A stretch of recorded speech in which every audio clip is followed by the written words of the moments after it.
ఇవిగోండి tasty tasty గారెలు చక్కగా వేడివేడిగా ఉన్నాయి.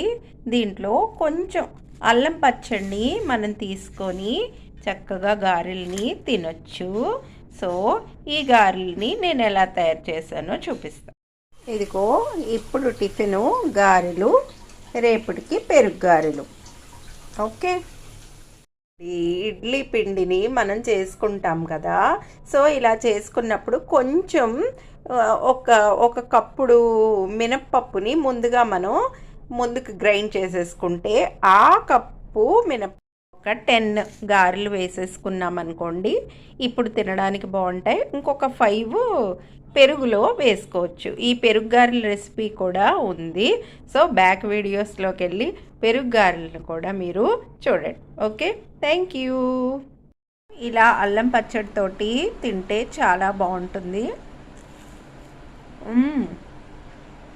Super taste.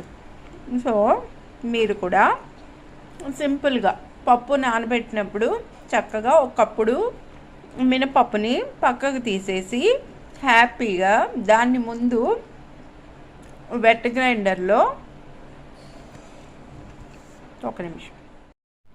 వెట్ గ్రైండర్లో చక్కగా మెత్తగా చేసేస్తే దీనిలో ఇంకా మీరు ఏమీ అయిన అవసరం లేదు. చక్కగా అలాగే తీసి చక్కగా గారెలు వేసుకోవచ్చు. ఓకే, చేసుకోండి ఫ్రెండ్స్. Thank you.